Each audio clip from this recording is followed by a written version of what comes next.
ఈ ఐపీఎల్లో ఇంకా నిలవాలంటే ముంబైతో జరిగే చివరి లీగ్ మ్యాచ్లో రాజస్థాన్ గెలవాలి.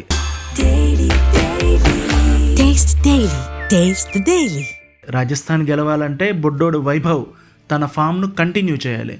సో రాజస్థాన్ భారం అంతా చిచ్చర పిడుగు సూర్యవంశీ పైనే ఉంది.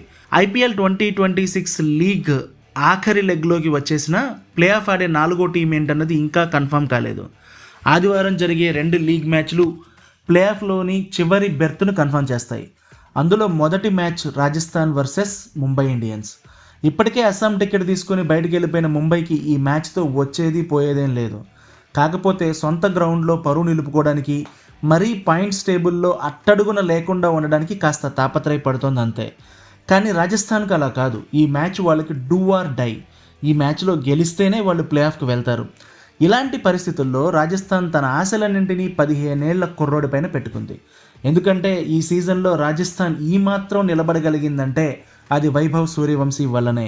మొత్తం టీం అంతా అతని పైన డిపెండ్ అయిందన్న విషయం వినడానికి కాస్తంత ఇబ్బందికరంగా ఉంటుంది, కానీ స్టాటిస్టిక్స్ మాత్రం అదే చెప్తున్నాయి.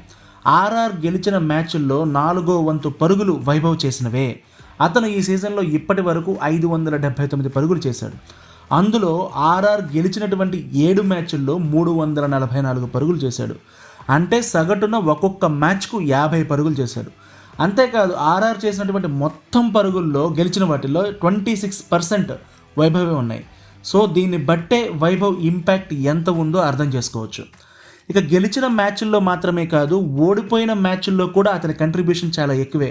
ముఖ్యంగా 36 బంతుల్లోనే సెంచరీ కొట్టిన మ్యాచ్ను ఆర్ఆర్ బౌలర్లు హారతి కర్పూరం చేసేశారు. ఇక వైభవ్ ఏదో ఫ్లూక్లో వచ్చి 4 సిక్స్లు ఊపి వెళ్ళిపోతున్నటువంటి రకం కాదు. ఆర్ఆర్ గెలుపులో అతని భాగస్వామ్యం ఎంతో చెప్పడానికి చాలా పారామీటర్స్ ఉన్నాయి. వైభవ్ లాగా ఈ సీజన్లో ఎక్కువ పరుగుల విన్నింగ్ కంట్రిబ్యూషన్ చేసిన వాళ్ళు చాలా తక్కువ. మనం చూసినట్లయితే గుజరాత్ గెలుపుల్లో సాయి సుదర్శన్ కంట్రిబ్యూషన్ కనిపిస్తుంది.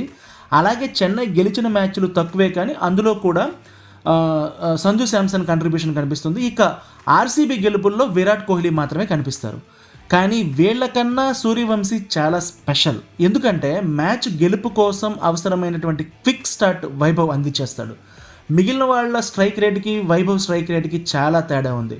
వైభవ్ స్ట్రైక్ రేట్ 245 పైన ఉంది. అంటే ఐపీఎల్లో అదే హైయెస్ట్.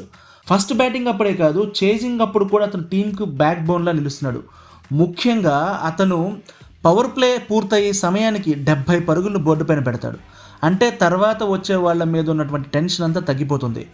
అది చేజింగ్ అయినా సరే, స్టార్టింగ్ అయినా సరే, ఆల్రెడీ పవర్ ప్లేలోనే మ్యాచ్ను ఒక షేప్కు తీసుకొచ్చి పెడుతున్నాడు. కానీ మిగిలిన వాళ్ళు దాన్ని కంటిన్యూ చేయలేకపోతున్నారు.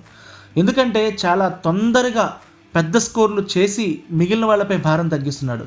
ఇంకా అంతేకాదు, వరుసగా 3 మ్యాచ్లు కోల్పోయి ఇక ప్లే ఆఫ్ ఆశలు వదిలేసుకోవాలనుకున్నటువంటి తరుణంలో 38 బంతుల్లోనే 93 పరుగులు చేసి 221 పరుగుల చేజ్ను చాలా సింపుల్ చేశాడు.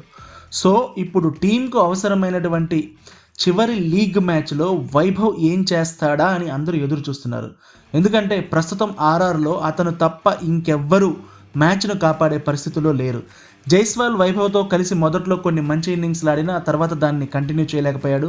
ఇక ధ్రువ్ జురేల్ స్ట్రైక్ రేట్ చాలా తక్కువగా ఉంటుంది. మిగిలిన వాళ్ళల్లో ఎవరు ఎప్పుడు ఆడతారో తెలియదు, వాళ్ళ గురించి చెప్పుకోవడానికి ఏం లేదు. అందుకే ఎక్కువ ఆశలన్నీ కూడా వైభవ్ సూర్యవంశీ పైనే ఉన్నాయి. ఇక ఈ మ్యాచ్లో సూర్యవంశీకి అలాగే Mumbai Indians striking bowler Jasprit బుమ్రాకు కూడా మంచి ఫైటింగ్ జరుగుతుందని అందరూ అనుకుంటున్నారు. ఎందుకంటే లాస్ట్ లీగ్ మ్యాచ్లో బుమ్రా ఫస్ట్ బాల్నే, వైభవ్కు వేసినటువంటి ఫస్ట్ బాల్నే 6 బాది అందరినీ షాక్కు గురి చేశాడు వైభవ్. అందుకని ఈ మ్యాచ్లో మళ్ళీ వాళ్ళిద్దరి మధ్య మంచి టఫ్ ఫైట్ ఉంటుంది అనుకుంటున్నారు. అంతేకాదు 5 సార్లు ఛాంపియన్గా నిలిచినటువంటి ముంబై ఇండియన్స్కు ఈ సీజన్ అనేది చాలా చాలా బ్యాడ్ ఎక్స్పీరియన్స్ ఇచ్చింది. ఎక్కువ మంది ప్లేయర్స్ అందరూ కూడా గాయాల పాలయ్యారు. టోర్నీలో ఇప్పుడు లాస్ట్ బట్ 1 ప్లేస్లో నిలిచింది. చివరి ప్లేస్లోకి వెళ్ళేటువంటి ప్రమాదం ఉంది. కాబట్టి వాళ్ళు కూడా చివరి ప్లేస్కు వెళ్లకుండా ఉండడం కోసం గట్టిగానే పోరాడతారు. కాబట్టి మ్యాచ్ కొంచెం టఫ్గానే జరిగేటువంటి అవకాశం ఉంది.